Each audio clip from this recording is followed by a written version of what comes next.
স্কুলের প্রিন্সিপাল ডেকে পাঠিয়েছে শুনে ভয়ার্ত আহেলি সিঁড়ি দিয়ে নামতে থাকে।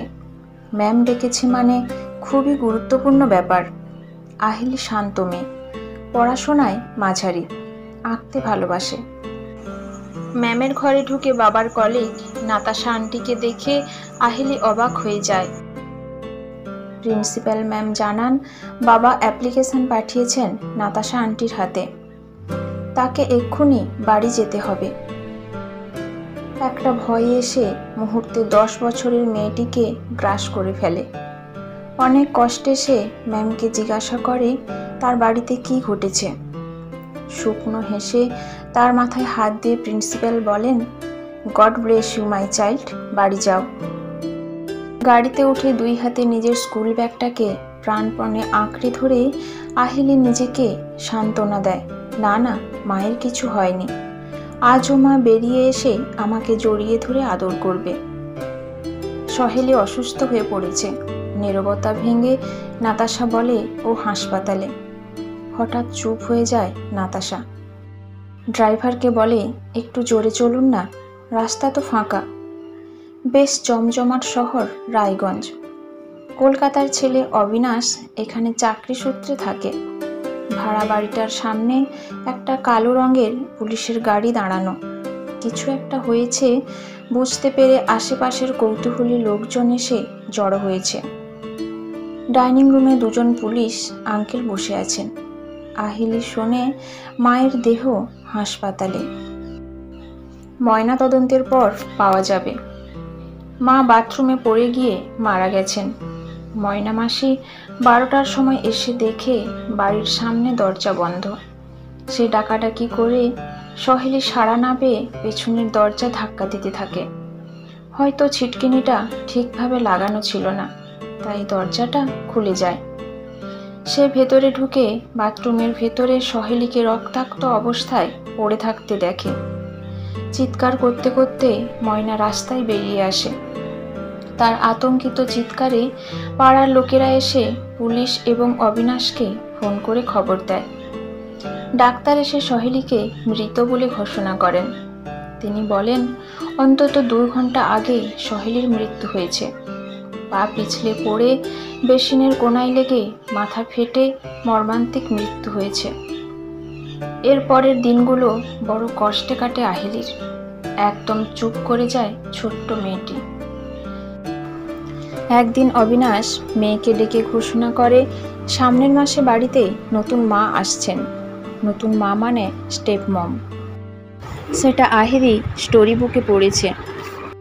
তার মায়ের জায়গায় ভয়ানক ক্রূর মনের কেউ আসছে, যে ওকে নির্মম নির্যাতন করবে। ঢোক গিলে কান্না চাপে অসহায় মেয়েটি। তারপর এক রবিবার বাবার বন্ধুরা এলেন। বাবা পাঞ্জাবি পরে রেজিস্ট্রি করতে গেলেন। ময়না মাসি মাকে খুব ভালোবাসত। সে মায়ের ছবির সামনে চোখের আঁচল চাপা দিয়ে একটু কেঁদে নিল। আহেলি আজকাল কাঁদে না। নিজেকে শামুকের মতো প্রতিনিয়ত সে গুটিয়ে নেয়। একসময় বাড়ির সামনে একটা বড় গাড়ি এসে থামল। বাবার বন্ধুর স্ত্রী রুমেলা আন্টি উলু দিয়ে শঙ্খ বাজিয়ে বাবার নতুন স্ত্রীকে বরণ করে নিলেন। তারপর ড্রয়িং রুমে খুব হাসি ঠাট্টা হই হুল্লোড় শুরু হলো। আহেলি ভালো মেয়ে, তাই চুপচাপ নিজের পড়ার টেবিলে বসে অ্যারিথমেটিকের প্রবলেম সলভ করতে চেষ্টা করলো। কিছুতেই সলভ করতে পারছিল না আহেলি। ক্লাস 4-এর মেয়েটির জন্য বড্ড কঠিন ছিল প্রবলেমটা। একটু বাদে রুমেলা আন্টি এসে তাকে ডেকে নিয়ে যায় ড্রয়িং রুমে। এ কি, নতুন বউ তো নাতাশা আন্টি। কেমন একটা মিশ্র অনুভূতি হয় তার মনে। নাতাশা আন্টির মুখে যে মিষ্টি হাসিটা রয়েছে, সেটা কি সত্যি, নাকি কাল থেকেই তার ক্যানাইন দুটো বড় বড় হয়ে উঠবে? তার মা নেই, বাবাকে সে ভীষণ ভয় পায়। তার উপর স্টেপ মম। মনের ভেতর রাগ, দুঃখ, হতাশা তাকে আরও বোবা করে দেয়। আহেলিকে মনোবিদ দেখানোর পরামর্শ দেন অনেকে। আহেলি একদম চুপ। তার কারোর সঙ্গে কথা বলতে ভালো লাগে না। স্কুলেও আজকাল সে পড়া পারে না। এদিকে অবিনাশ আবার রূঢ় হয়ে উঠেছে, অন্যায় আচরণ করে ফেলেছে সবার উপরে। সে আজকাল নাতাশার উপরেও চিৎকার করে। বাড়িতে আবার অশান্তি শুরু। আহেলি বোঝে তার মা চাকরি করতো না, তাই সব মুখ বুজে সহ্য করত। কিন্তু নাতাশা আন্টি চাকরি করেন এবং একটু একরোখা ধরনের। নাতাশা আন্টির একটা জিনিস তার ভালো লেগেছে, সেটা হলো সে নাতাশা আন্টিকে কোনোদিন মা বলে ডাকেনি। এই নিয়ে তার বাবা একদিন তাকে মারতে এসেছিল, কিন্তু নাতাশা আন্টি বাধা দিয়ে বলেন, ওর যেদিন মন থেকে ইচ্ছে হবে আমাকে নিজে থেকে মা ডাকবে। মানসিক চাপ শৈশবকে বিধ্বস্ত করে দেয়। তার ফলাফল স্বরূপ আহেলি তার অ্যানুয়াল পরীক্ষা বড্ড খারাপ রেজাল্ট করে। এরপর একদিন আহেলি রাগে উন্মাদ হয়ে ডাস্টার ছুঁড়ে একটা সহপাঠী ছেলেকে গুরুতর আহত করে বসে। মনোবিদের পরামর্শ মতো কাজ করে অবিনাশ। একদিন তার মালপত্র গাড়িতে চাপিয়ে নাতাশা আহেলিকে গাড়ির সামনের সিটে বসিয়ে দেয়। অবিনাশ হাত নেড়ে বিদায় জানায়। নাতাশা গাড়ি ড্রাইভ করতে থাকে। বেশ খানিকটা দূর যাওয়ার পর আহেলি সাহস জোগাড় করে বলে, আন্টি, আমাকে কি তুমি পানিশ করছো? নাতাশা বলে, না, একদমই না। তোমাকে তো স্কুল থেকে টিসি দিয়েছে। এখান থেকে কিছুটা দূরে একটা নতুন ইনস্টিটিউট হয়েছে, সেখানে তোমার অ্যাডমিশন করিয়ে দিয়েছে তোমার বাবা। তুমি ওখানেই পড়াশোনা করবে। আন্টি, আমি কি সত্যি পাগল হয়ে গেছি? আর তুমি কি প্রেগনেন্ট? ভয়ে ভয়ে প্রশ্ন করে আহেলি। রাস্তার ধারে গাড়ি থামিয়ে দেয় নাতাশা। তারপর শান্ত গলায় বলে, দুটো প্রশ্নের উত্তর একই, না। কিন্তু এরকম অদ্ভুত প্রশ্ন করছো কেন? রাহুল আমাকে সেদিন বলেছিল আমি নাকি পাগল হয়ে গেছি, আর বলেছিল বাবার 2 নম্বরই বউ মানে তুমি প্রেগনেন্ট, তাই যে কোনো দিন তুমি আমাকে বাড়ি থেকে তাড়িয়ে দেবে। আমি রাস্তায় রাস্তায় ভিক্ষা করে বেড়াবো। আমি আর সহ্য করতে পারিনি। ডাস্টার ছুঁড়ে দুহাতে মুখ ঢাকে আহেলি। মুন, মা যে নামে তাকে ডাকতেন সেই নাম শুনে চমকে ওঠে আহেলি। নাতাশা বলে চলে, এখান থেকে বাড়িতে যে কোনো নালিশ না যায়, তাহলে তোমার বাবা তোমাকে আরও দূরে কোথাও পাঠিয়ে দেবেন। হাইওয়ে থেকে নেমে লোকবসতি শূন্য জলাজমি ও কলাবাগান পেরিয়ে কয়েক কিলোমিটারের ভেতরে ঢুকে উঁচু প্রাচীর দিয়ে ঘেরা সরস্বতী নিবাস নামে একটি উঁচু বড় গেটের সামনে নাতাশা গাড়ি দাঁড় করিয়ে দেয়। সিকিউরিটি এগিয়ে আসে। বেশ বড় লন পেরিয়ে একটা বেশ লম্বা দোতলা বাড়ি। ছোট ছোট মেয়েরা এখানে পড়াশোনা করে। আহেলি দোতলার যে ঘরে থাকবে তা পরিষ্কার পরিচ্ছন্ন, তবে সাকুল্যে জনা 25 মেয়ে এখানে থাকে, বেশিরভাগই অনাথ। পেছনে বাগান, পুকুর, খেলার জায়গা রয়েছে। নাতাশা সব দেখে একসময় বিদায় নেয়। রাতে একজন ডাক্তার এসে তাকে পরীক্ষা করে বলেন তার সামান্য জ্বর এসেছে। তার দেওয়া একটা ছোট্ট ওষুধ খেয়ে আহেলি শুয়ে পড়ে। ডাক্তারবাবু চলে গেলে সে নিঃশব্দে উঠে নোংরা ফেলার বালতি থেকে ওষুধের রাংতাটা তুলে নামটা পড়ে ফেলে। ওষুধটা তো দিদা খান রাতে ঘুমানোর জন্য। ভোরবেলা একটা ঘন্টার আওয়াজে আহেলির ঘুম ভেঙে যায়। এরপর স্নান করে স্কুলের ড্রেস পরে নেয়। ঠিক 7টায় মেয়েরা লাইন করে নিচে নেমে ব্রেকফাস্ট করে ক্লাসে যায়। নিয়ম মতো সব কাজ করে সবাই, সবই ঠিক আছে, কিন্তু ক্লাসের সময় টিচারের গলার আওয়াজ ছাড়া যেন কোনোখানে কোনো শব্দ নেই। সবাই যেন যন্ত্রের মতো। আহেলির ভালো লাগে না। ওর পাশে বসে রক্তিমা। তার একটা চোখ পাথরের, তাই যতটা পারে নিঃশব্দে তাকে সাহায্য করে আহেলি। সেদিন রাতে তাকে আবার ওষুধ দেন ডাক্তারবাবু। উনি চলে গেলে জিভের তলা থেকে ওষুধটা বের করে বাইরে ছুঁড়ে ফেলে দেয় আহেলি। কিছু তো একটা গড়বড় আছে এখানে। ঘুমের ওষুধ বাচ্চাদের জন্য ক্ষতিকারক, এটা সে দিদার মুখে শুনেছে। দিন কয়েক বাদে গভীর রাতে একটা ক্যাঁচ ক্যাঁচ শব্দে ভয় পেয়ে আহিলি উঠে বসে, চাদরটা নাক অব্দি টেনে নেয়। একটা আলো তার দরজার সামনে দিয়ে বাঁ দিকে চলে যাচ্ছে। দেখে সে আস্তে আস্তে নেমে দরজার ফাঁকে চোখ রাখে।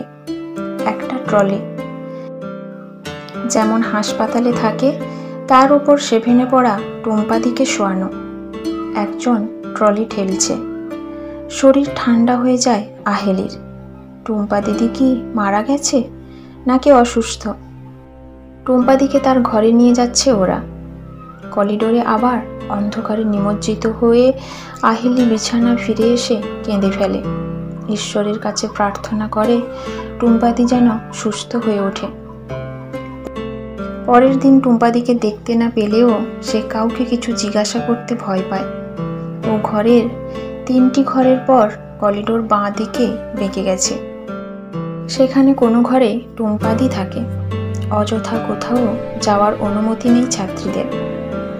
সন্ধ্যায় সবাই ঘরে পড়তে বসে। একজন সিকিউরিটি পাহারায় থাকে।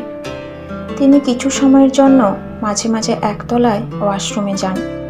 সেই সময়ই কিছু একটা করতে হবে। স্থির প্রতিজ্ঞ আহিলি অপেক্ষা করে। 7:20। আজ বোধহয় কাকুর নিচে যাওয়ার দরকার নেই। কিন্তু ভাগ্য ভালো ছিল, নিচের থেকে ডাক আসায় কাকু দৌড়ে নিচে নেমে যান। আহিলি খালি পায়ে দরজাটা সাবধানে খুলে বাঁ দিকে এগিয়ে যায়, আবার বাঁ দিকে ঘুরে সাবধানে ঘরগুলো সামনে দিয়ে হাঁটে।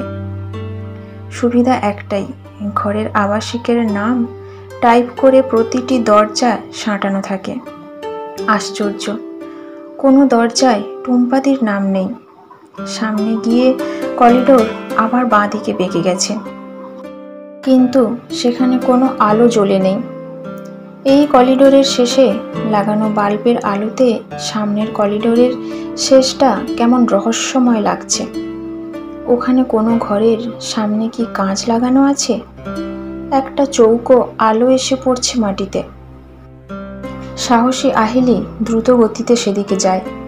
ছোট্ট আহিলির মাথার অনেকটা উপরে কাঁচ লাগানো একটা চৌকো জায়গা, যে দরজাটা আস্তে করে খুলে ভিতরে ঢুকে পড়ে। এটা একটা বড় ঘর। দুপাশে কাঠ দিয়ে অনেকগুলি খোপ করা।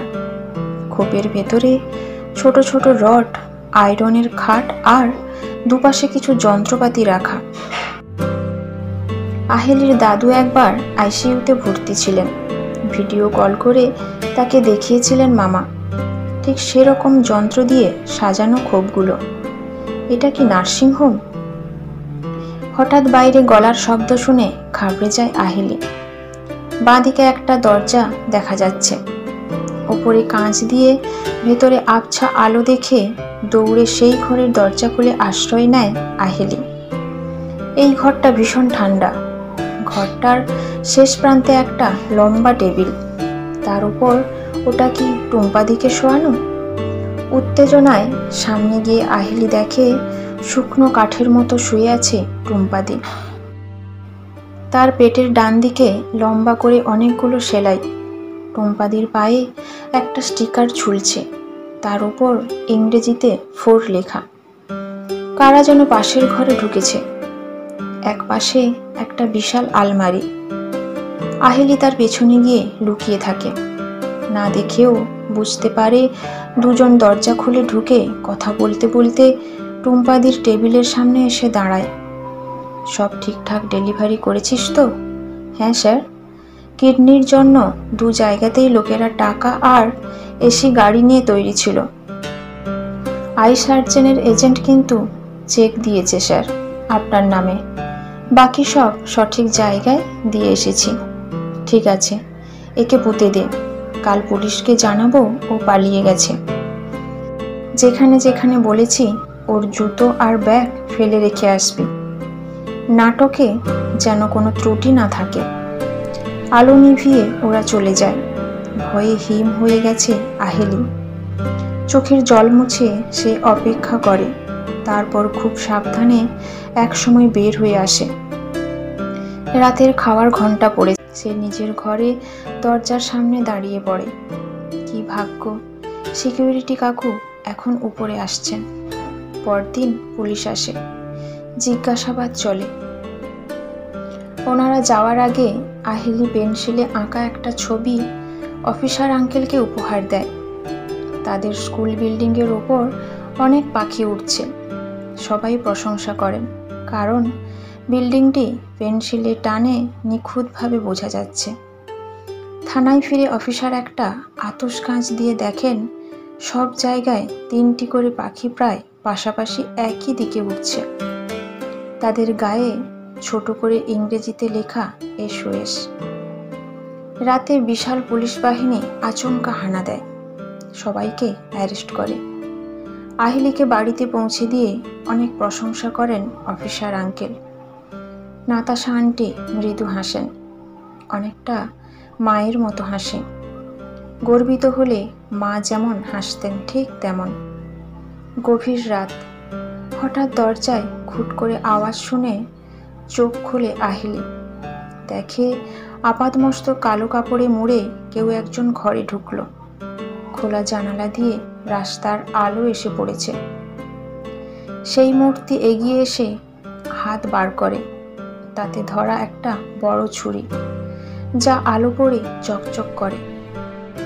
প্রচণ্ড ভয়ে তাড়াতাড়ি বিছানায় গড়িয়ে যায় আহিলি। নাতাশা আন্টি, সে কি তাকে মারতে চাইছে? কিন্তু হিংস্র খুনিটা হিসহিস করে বলে ওঠে, এদিকে আয়। নিজের কানকে বিশ্বাস করতে পারে না আহিলি। এটা তার বাবা? হঠাৎ করে আলো জ্বলে ওঠে। দরজা দিয়ে ঢুকে পড়েছে নাতাশা। সে সভয়ে চিৎকার করে ওঠে, এ কি করছো তুমি? ও আমার কেউ না। ওর মায়ের নোংরামির ফলে ও জন্মেছে। ওর মাকে যেমন বাথরুমে হেয়ার অয়েল ফেলে পিছলে মেরেছি, এই পাপটাকেও মেরে ফেলবো। বিয়ের 8 মাসের মধ্যে কারোর বাচ্চা জন্মায়, তাও মেয়ে। ও তো তোমার ফটোকপি। নিজের সন্তানকে অস্বীকার করা উচিত নয়। নাতাশার পেছনের দিকে রাখা ডান হাতটা ড্রেসিং টেবিলের ওপর থেকে পিতলের ভারী ফুলদানিটা তুলে নিয়েছে। আয়নায় সেটা পরিষ্কার দেখতে পায় আহিলি।